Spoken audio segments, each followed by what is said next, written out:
प्यारे बुज़ुर्गों, माताओं, भाई और बहनों, हम सब यही चाहते हैं कि हम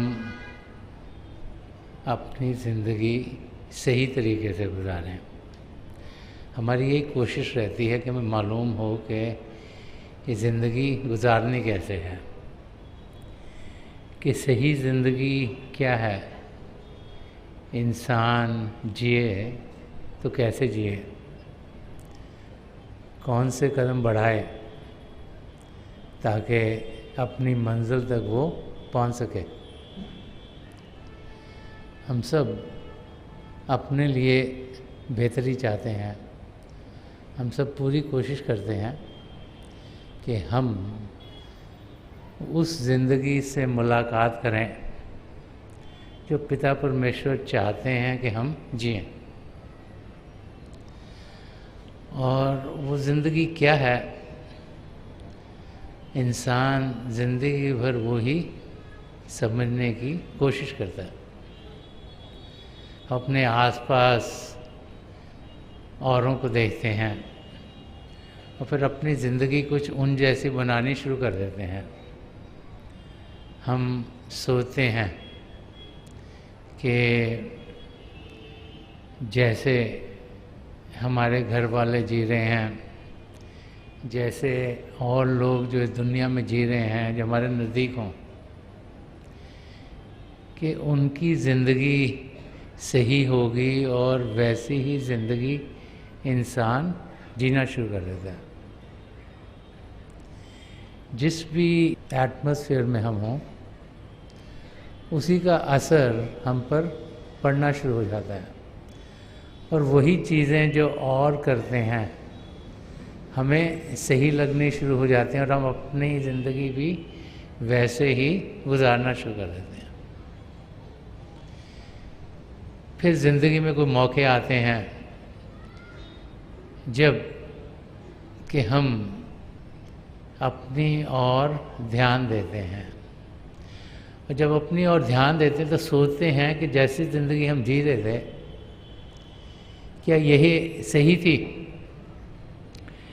क्योंकि दुख दर्द इंसान की ज़िंदगी में जब आते हैं तो वह सवाल करना शुरू कर देता है कि क्या वो दुख दर्द उसके करके हो रहे हैं, कुछ वो कर सकता था कि उसकी ज़िंदगी सुखी होती। और वो ऐसे समय होता है जबकि हम फिर अपने धर्म ग्रंथों की ओर ध्यान देते हैं जो संत महापुरुष इस धरती पर आ चुके हैं, उनकी शिक्षाओं को समझने की कोशिश करते हैं और फिर ये जानने की कोशिश करते हैं कि क्या हम ज़िंदगी सही तरीके से जी रहे थे, कि क्या कुछ ऐसा हो सकता है कि हम सुखी रहें, ज़िंदगी में हलचल ना हो, ज़िंदगी शांत हो और हम हर समय, हर पल, हर क्षण आनंद की अवस्था में रहें। तो ऐसे मौके हर एक इंसान की ज़िंदगी में आते हैं। कभी जब किसी नज़दीकी की मौत हो जाती है, कभी जब कोई घर में बहुत बड़ी बीमारी आ जाती है, कभी जब फाइनेंशियल ब्रेकडाउन होता है, कभी जब इमोशनल ब्रेकडाउन होता है, कोई ना कोई समय ऐसा आता है। कभी वैसे ही इंसान इस दुनिया में जीता जीता दुखी सा हो जाता है, उसको लगता है कि ये क्या मैं कर रहा हूँ सुबह से शाम तक। तो जब हम अपने धर्म ग्रंथों की ओर जाते हैं, जब महापुरुषों के वचन इन धर्म ग्रंथों में हमें मिलते हैं, जब उनकी ज़िंदगी की ओर देखते हैं, उनकी शिक्षाओं को समझने की कोशिश करते हैं, तो फिर कैसे हमें जीना चाहिए वो हमारी समझ में आना शुरू हो जाता है। संत दर्शन सिंह जी महाराज, जिन्होंने ज़िंदगी की गहराई को जाना पहचाना, एक जिज्ञासु के माफक उनकी ज़िंदगी शुरू हुई, एक शिष्य के माफक उन्होंने वो सब अनुभव किया जो कि एक सच्चा इंसान करता है फिर एक सद्गुरु की माफक हम सबको समझाया कि ज़िंदगी क्या है, इसे कैसी जीनी चाहिए। जब उनके शिक्षाओं को हम समझने की कोशिश करते हैं कि ज़िंदगी कैसे जिएं, संत दर्शन सिंह जी महाराज ने अपने एक शेर में उठाया है। वो फरमा रहे हैं कि हो ज़िंदगी से मुलाकात किस तरह दर्शन, कि हो ज़िंदगी से मुलाकात किस तरह दर्शन, नफस नफस तो गुरेज़ां है ज़िंदगी मेरी। गुरेज़ां का मतलब भाग रही है। वो कह रहे हैं हर सांस में ज़िंदगी भाग रही है, कभी इस ओर लेके जाती, कभी उस ओर लेके जाती, कभी इस ओर लेके जाती, कभी उस ओर लेके जाती है। किस किस्म की ज़िंदगी है जो हमें जीनी चाहिए, उससे मिलें कैसे? क्योंकि हर सांस में तो हम ये भाग दौड़ में लगे हुए हैं। ये भी करना ज़रूरी लग रहा है, वो भी करना ज़रूरी लग रहा है, ये भी इम्पोर्टेंट, वो भी इम्पोर्टेंट है, समय निकली जा रहा है। तो गुरु नानक देव जी महाराज, जिन्होंने बड़ी रोशनी लाखों करोड़ों इंसानों को दी और देते रहते हैं, उन्होंने फरमाया कि कौन है कि जो सही तरीके से जीता है, किसकी ज़िंदगी है जो कि सही है और किस किस्म की ज़िंदगी है जो सही है। तो फरमा रहे कि सो जीव्या जिस मन वस्या सोए, सो जीव्या जिस मन वस्या सोए, नानक अवर ना जीवे कोई। वो कह रहे हैं वो इंसान जिया है जिसके मन के अंदर प्रभु बस गया, और कह रहे और कोई भी नहीं जी रहा, बाकी सब तो टाइम पास कर रहे हैं। ये शरीर मिल गया और मौका भी है पिता परमेश्वर को जानने का, पहचानने का, लेकिन उस मौके का हमने फ़ायदा नहीं उठाया और हम सिर्फ ये जो हमें क्षण मिले हुए हैं ज़िंदगी में वो बिता रहे हैं। वही इंसान जिसके मन में प्रभु बस गया है वही सही ज़िंदगी जी रहा है। तो ऐसा इंसान कौन है? जो सिमरन करता है, जिसे नाम की देन मिलती है। उसे क्या मिलता है नाम के समय? उसे सिमरन करने का तरीका बताया जाता है। तो नामों का जाप, तो नाम क्या है? वो पिता परमेश्वर के जाति नाम है। जब हम सिमरन करते हैं, प्रभु का नाम का जाप करते हैं, तो क्या होता है?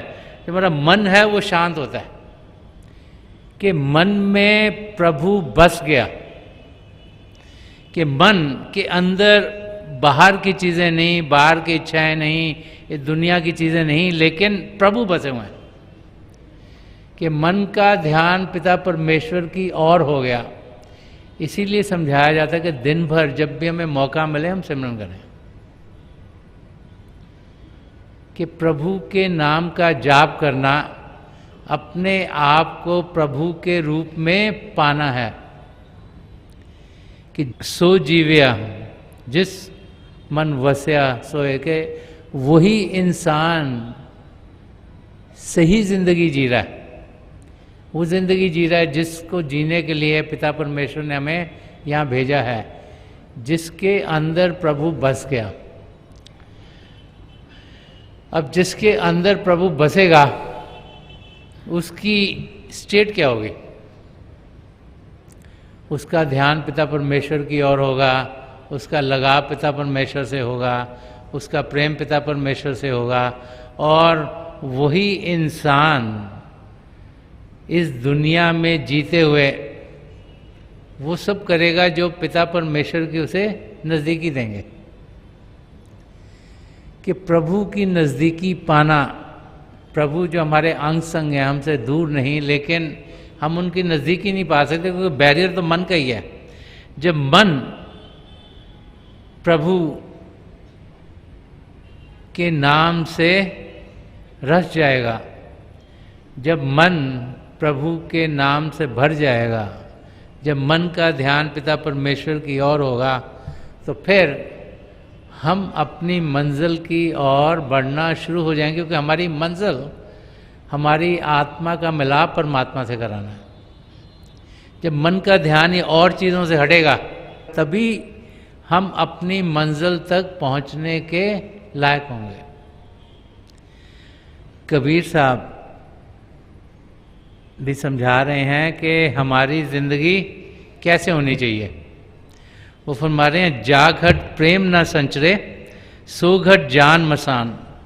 वो कह रहे हैं जिसके अंदर प्रेम नहीं है, समझो कि वो शमशान भूमि है। जिसके अंदर प्रभु के लिए प्रेम नहीं है, जो इंसान अपने लिए जीता है, जो इंसान सोचता है कि वही सब कुछ है, जो इंसान और किसी का ख्याल नहीं करता, जो इंसान सिर्फ बाहर की चीज़ों में लगा रहता है, तो फरमा रहे हैं कि जाघट प्रेम ना संचरे, कि जिसके अंदर प्रेम जो है चल नहीं रहा, फ्लो नहीं कर रहा, सो घट जान मशान, के उसको समझो कि शमशान भूमि, यहाँ तो मुर्दे ही आते हैं। और फरमा रहे हैं जैसे खाल लोहार की श्वास ले बिन प्राण। वो कहते हैं लोहार की एक ढोकनी होती है जिससे वो हवा देता है, तो उसमें जैसे हवा आती है जाती है, हवा जाती है, बस उसमें कोई जान नहीं है। हम इंसानों में प्राण आता है जाता है, लेकिन हमारे अंदर जान, हमारे अंदर आत्मा है। लेकिन जो लोहार की वो जो पंपिंग एयर जो देता है लोहार, उसमें खाली हवा आती जाती, वो बैक एंड फोर्थ उसको करते रहते हैं। तो फरमा रहे हैं कि ज़िंदगी जिसमें प्रेम नहीं है वो ऐसे है कि सांस आ रहे हैं जा रहे हैं लेकिन जान नहीं है। इंसान जी रहा है लेकिन आत्मा की ओर उसका ध्यान नहीं है। कि ज़िंदगी वो जीनी है जिसमें हम जो अपनी आत्मा को परमात्मा से मिलाने के लिए यहाँ भेजे गए हैं, उस मकसद को हम पूरा कर पाएँ। अगर हम वो ज़िंदगी जीते हैं जिसमें कि प्रभु के प्रेम का अनुभव नहीं किया, क्योंकि प्रभु के प्रेम का अनुभव करने का मतलब है कि अपने अंदर प्रभु को पाना, उनका प्रेम का अनुभव करना और जानना कि सारी सृष्टि में प्रभु बसे हुए हैं। तो ऐसी ज़िंदगी जिसमें हमारी ओर से अच्छे शब्द, अच्छे बोल, अच्छे कार्य औरों के लिए हों। अगर हम किसी ओहदे पर हैं और सोचते हैं कि हम बड़े ऊंचे ओहदे पर पहुंच गए, उसका कोई इंसान को फ़ायदा नहीं होता। फ़ायदा उसका होता है जो ओहदे पे पड़ा वो उसके अंदर जितने भी लोग हैं उसको उसकी मदद करे। जिसे निष्काम सेवा भाव कहा गया कि किसी के हम मददगार हों। ये फ़र्क नहीं पड़ता कि हम कहाँ पर हैं, हमारी शारीरिक अवस्था क्या है, हमारी फाइनेंशियल स्टेट क्या है, हम किस ओहदे पर हैं, उसका कोई फ़र्क नहीं पड़ता। हम ज़िंदगी जिए कैसे। किसी के दुख दर्द में हमने हाथ बढ़ाया, किसी को हमने मदद की, किसी की ज़िंदगी में सुख चैन लाए, किसी की ज़िंदगी में आराम दिया, यही सब हमारे लिए फ़ायदेमंद होते हैं। तो यहाँ हमें कबीर साहब समझा रहे हैं कि वो तब होगा जबकि प्रभु का प्रेम हमारे अंदर घूम रहा होगा, जब प्रभु के प्रेम का हम अनुभव करेंगे। और अगर हम प्रभु के प्रेम को अनुभव नहीं करते और ज़िंदगी ऐसे ही गुजार देते हैं, तो फिर ये ज़िंदगी जीना बेकार हो गया। फिर से हम 84 लाख जिया जून में अड़क जाएंगे। संत दर्शन सिंह जी महाराज ने एक शेर में ये समझाया है कि हमारी आत्मा को प्रभु से बिछड़े लाखों करोड़ों साल हो गए। तो अपना एग्जाम्पल लेके बता रहे हैं कि सुबह अज़ल से मैं चला, शाम अबद तक आ गया। वो कह रहे हैं कि हमारी आत्मा जब से क्रिएशन शुरू हुई है, जब से सृष्टि रची गई है, तब से प्रभु से अलग हो गई है। कि सुबह अज़ल जो मतलब बिगनिंग ऑफ क्रिएशन, के जब से सृष्टि शुरू हुई कि सुबह अज़ल से मैं चला, तब से मैं इस यात्रा पर निकला हुआ हूँ, प्रभु से अलग हूँ। और शाम अबद तक आ गया कि जो इवनिंग ऑफ लाइफ है, जो अब ये मौका में मिला है और इसमें ये ज़िंदगी ख़त्म होने वाली है, तो इस मोड़ पर मैं पहुंच गया हूँ। तो समझा क्या रहे हैं कि उम्र दराज़े शौक़ है, मेरी हयात मुख्तसर। वो कह रहे हैं ये मैंने रियलाइज़ करा, ये जो चोला मुझे मिला है ये टेम्पररी है, ये चंद दिनों के लिए मिला हुआ था, और इसमें जो जो प्रेम एक्सपीरियंस करना है वो सदा सदा के लिए रहेगा। जैसे एक जगह संदर्शन सिंह जी महाराज ने फरमाया कि love has only a beginning it has no end, के जो प्रेम है जब ये शुरू होता है तो ये बढ़ता चला जाता है, बढ़ता चला जाता है और बढ़ता चला जाता है, ये कभी कम नहीं होता, ये घटता नहीं। और जब हम इसको औरों से बांटते हैं तो हमारे अंदर और प्रेम बढ़ता चला जाता है। तो महापुरुष बार बार समझाते हैं कि हम प्रभु के प्रेम को बांटें, कि गले लगा लो हर इंसान को कि अपना है, चलो तो राह गुजारों में बांटते हुए प्यार, कि हर एक को अपना समझें और प्रभु का प्रेम जो हमारे अंदर है उसको बांटें, उसको शेयर करें, ताकि उस प्रेम से औरों की भी मदद हो। जब वो प्रेम शेयर करेंगे तो हम किसी को फ़ायदा पहुंचाने की कोशिश करेंगे, किसी के मददगार होंगे, उनकी तकलीफ़ में हम उनको हेल्पफुल हो सकेंगे, तो उनकी ज़िंदगी भी बेहतर होने शुरू होगी। तो हमें ज़िंदगी ऐसी जीनी है जिसमें प्रभु के प्रेम का हम अनुभव करें। होता कब है वो, कि जब हमारे अंदर एक विश्वास होता है कि हम अपनी मंजिल को पा सकते हैं। तो वो विश्वास किस में होता है? जो एक अच्छा शिष्य होता है, जो सच्चा शिष्य होता है, पिता परमेश्वर से हम सब एक में एक हो सकते हैं। तो वो तब होता है जब हमारे अंदर विश्वास है, तभी इंसान सोचता है। तो एक जगह संदर्शन सिंह जी महाराज ने इसको बहुत खोल के समझाया कि इंसान का विश्वास किस किस्म का होना चाहिए। वो फरमा रहे हैं, उन्हें ज़ैब देती है मंजिल की बातें, कि उन्हें ज़ैब, ज़ैब का मतलब शोभा, उन्हें ज़ैब देती है मंजिल की बातें, जिन्हें अज़्म हिम्मत पे अपने यकीन है, जिनको अपने अंदर की शक्ति, अपनी विल पावर पर फेथ है, जिनको पिता परमेश्वर पर फेथ है, जिनको अपने सदगुरु पर फेथ है। जब यकीन होता है कि हम वहाँ पहुँचेंगे तो हम ज़रूर पहुँच जाएंगे, और जिसको यकीन होगा नहीं वो तो कभी पहुँच ही नहीं सकता। तो अपनी मंजिल की ओर बढ़ने के लिए ज़रूरी है कि हमारे अंदर फेथ हो, यकीन हो कि हम ये कर सकते हैं, यहाँ पहुँच सकते हैं। तो सबसे पहला स्टेप पिता परमेश्वर को पाने का है कि हमें यकीन हो कि हम उन्हें पा सकते हैं। हमें जाने, सही तरीके से जाने कि प्रभु हमसे दूर नहीं, हम जाने कि वो नज़दीक हैं, उनसे हम मिल सकते हैं, उनको देख सकते हैं, उनको जान सकते हैं, उनको पहचान सकते हैं, उनसे एक में हो सकते हैं। ये यकीन होना बहुत ज़रूरी है। अगर यकीन नहीं होगा तो इंसान कभी एक बेड़ी में पैर डालता है, कभी दूसरे में डालेगा, कभी सोचेगा यहाँ से मिल जाएगा, कभी वहाँ से मिल जाएगा। बट जिसको यकीन है वो शांति से बैठता है, जो शांति से बैठता है उसके अंदर हलचल नहीं होगी, जिसके अंदर हलचल नहीं होगी वही अंदर की दुनिया में बढ़ने के लायक होगा। तो ये पूरा यकीन होता है जब हमारे अंदर के हम अपनी मंजिल को ज़रूर पाएंगे, तो फिर हमारे कदम अपनी मंजिल की ओर तेज़ी से बढ़ने शुरू हो जाते हैं।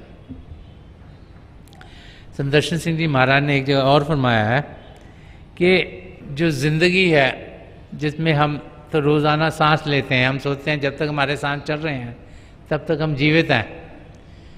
तो वो फरमा रहे हैं कि आमद ओ शुद्ध को नफस की ज़िंदगी क्यों कर कहें। वो कह रहे हैं कि ये जो श्वासों का आना जाना है, ये जो हम हर रोज़ तो सांस लेते हैं ना, एक लेते हैं, एक बाहर जाता है, एक अंदर आता है, एक बाहर जाता है, तो कह रहे हैं खाली ये श्वासों का आना जाना, इसको हम जिंदगी क्यों कहें। ये तो सिर्फ शरीर को काम कर रहा है ताकि शरीर जीवित रहे, उसलिए है। लेकिन शरीर का जीवित होना सिर्फ हमारी ज़िंदगी नहीं है। तो क्या है ज़िंदगी? कि जिंदगानी तो शाऊरे ज़िंदगी का नाम है। वो कह रहे ज़िंदगी सही वो है जिसमें हम सच्चित आनंद को पालें, जिसमें हम पिता परमेश्वर से एक हों। और प्रभु के ये तीन रूप बताए जाते हैं, सच, सच्चाई से ज़िंदगी जो जी रहा हो, चित जो चेतन होकर जिए, और जो आनंद की अवस्था में हो। कि हमारी ज़िंदगी तब सही ज़िंदगी से जी जाएगी जब हम सच्चाई से जिएंगे, निष्काम सेवा भाव से जिएंगे, किसी के मददगार होंगे, जब हम अहिंसा का रास्ता अपनाएंगे, कि हमारे अंदर सद्गुण होंगे, फिर हम जो सही जिंदगी है वो ये 5 इंद्रियों के घाट पर जी नहीं जाती। ये जो 5 इंद्रियां हैं, देखने की, सुनने की, सूंघने की, चखने की, स्पर्श, ये तो सिर्फ बाहर की दुनिया से इंटरैक्ट करने के लिए है। तो यह सही जिंदगी नहीं है। कौन सी जिंदगी सही है? जब हम कॉन्शियस होंगे, जब हम एकाग्र होंगे, जब हम इस शरीर से ऊपर उठेंगे, जब हम आत्मा का अनुभव करेंगे और उस आत्मा को परमात्मा की ओर लेके बढ़ेंगे। कि अपने आप को शरीर ना समझना, अपने आप को आत्मा समझना ही सही जिंदगी जीना है।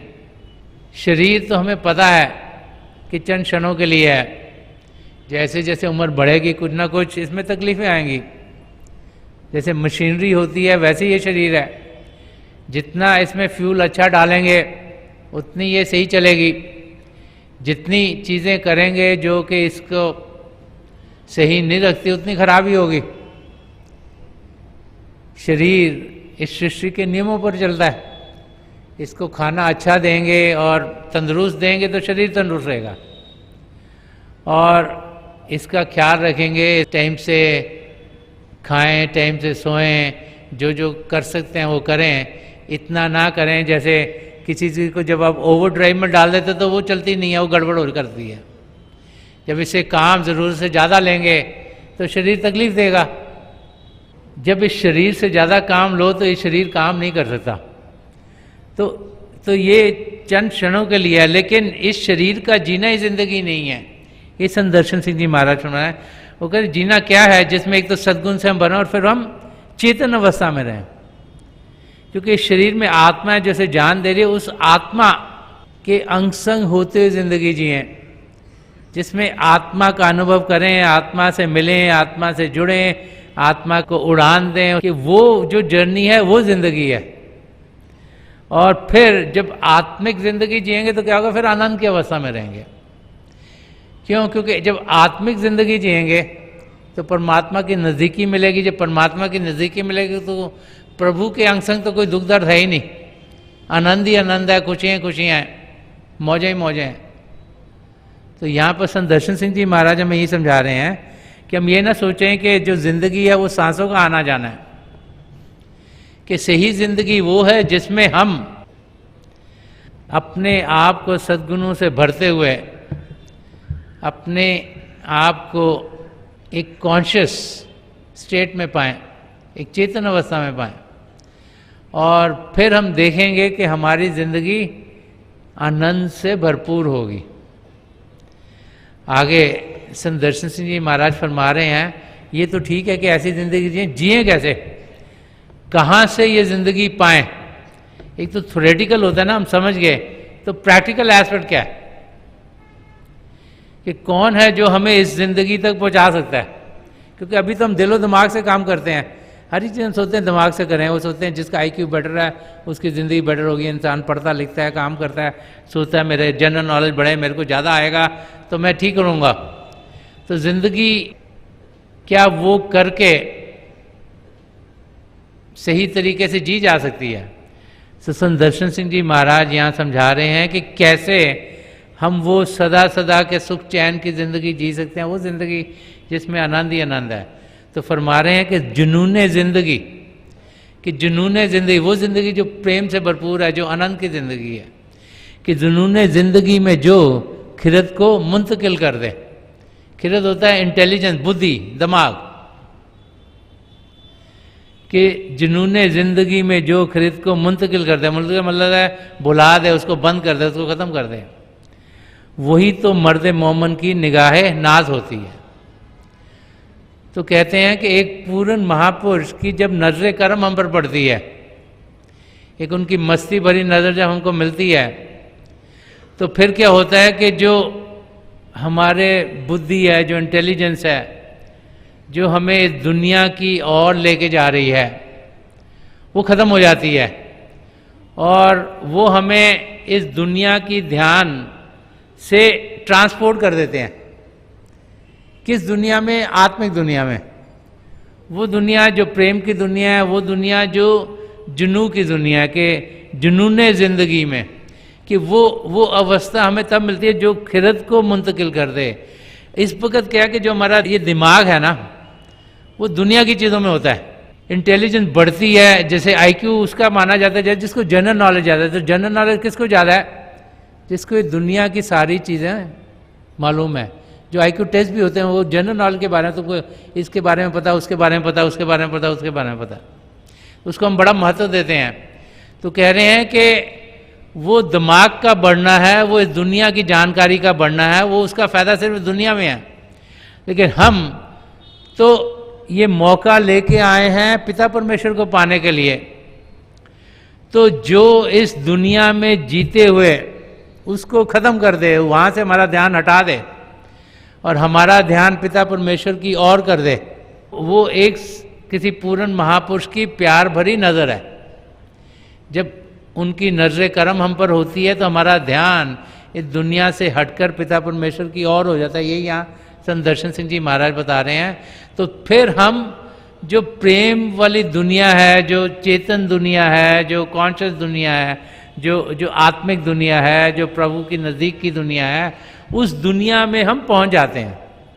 और जब उस दुनिया में पहुंच जाते हैं तो हम फिर सदा सदा के सुख चैन की ज़िंदगी जीते हैं। हम खुशियों से भरपूर रहते हैं और हम अपने भीतर उस अवस्था में होते हैं जहाँ बाहर की किसी ऊंच नीच का हमें कोई फर्क नहीं पड़ता, क्योंकि हम उससे जुड़ जाते हैं जो आनंद से हमें भरपूर करता है। कबीर साहब ने भी एक जगह फरमाया कि आदि साकी कबीर की कोट ग्रंथ का सार। कबीर साहब फरमाते हैं मेरी आदि साकी है, एक ही लाइन है जो कि करोड़ों ग्रंथों का सार है, उनका निचोड़ है। वो क्या है कि सत्य नाम जग झूठ है। कि सच्चा क्या है? नाम, उसके साथ जुड़ना है। जग झूठ है, ये दुनिया माया की दुनिया, जितना ध्यान इसमें देंगे उसमें और झूठ और झूठ और धोखा और फरेब और असलियत से दूर। कि सच्चाई नाम में है, शब्द में जुड़ने की है। कि सत्य नाम जग झूठ है, सूरत शब्द पहचान। ये उनकी एक लाइन है। एक कह रहे हैं कि हम जाने कि सच्चाई नाम में है, शब्द में है। ये जग, ये माया की दुनिया है।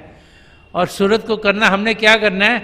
आत्मा को शब्द के साथ जोड़ना है। आत्मा ने शब्द को पहचानना है कि सूरत शब्द पहचान। तो फरमाया हे सूरत, अगर तू शब्द को पहचान गई, यही करोड़ों ग्रंथों का सार है। करना क्या है कि अपनी आत्मा को शब्द के साथ जोड़कर परमात्मा की नजदीकी देनी है। शब्द ही प्रभु से उत्पन्न हुआ, अव्वल अल्लाह नूर उपाया, कुदरत के संबंध है कि एक नूर से सब जग उपजा, कौन भले कौन मंदे। के प्रभु से शब्द उत्पन्न हुआ, उसी नूर से सारी सृष्टि रची गई है। तो अच्छा कौन है, बुरा कौन है? तो हमारा ये नजरिया है।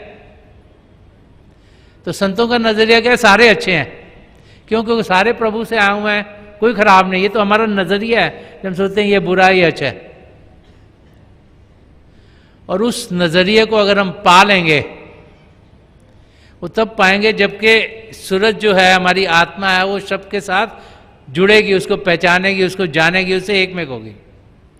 और जब ऐसे होगा तो हम अपने ज़िंदगी को सही तरीके से जिएंगे। तो थोड़ी देर के लिए आप सब अभ्यास के लिए बैठ जाइएगा। आप जहाँ भी बैठे आराम से बैठिएगा। अपनी आंखें बंद कर लीजिए, आराम से, जैसे सोने के समय करते हैं। जो आंखों के डिले आई बॉल से सीधे सामने होने चाहिए। आंखें बंद करते ही वो भाई बहन जिनको नाम की देन मिली, आप सिमरन कीजिएगा। और जो भाई बहन यहाँ नए हैं, आप पिता परमेश्वर के किसी भी जाति नाम का जाप कीजिएगा। जाप मन ही मन करना है, ऊंचा नहीं दोहराना। मेरी हजूर बाबा सावन सिंह जी महाराज, परम संत कृपाल सिंह जी महाराज, दयाल प्रसन्न दर्शन सिंह जी महाराज के चरण कमलों में यही प्रार्थना है कि जो जो हम सबके लिए बेहतर हो, ये महापुरुष हमें दें, हमें सबके साथ जोड़ें और हम प्रभु की ज्योत के दर्शन कर पाएँ। थोड़ी देर में आकर मैं आपको इस बैठक से उठाऊंगा और मेरी शुभकामनाएं आप सबके साथ हैं।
छोड़ दीजिए जी, प्लीज लीव ऑफ।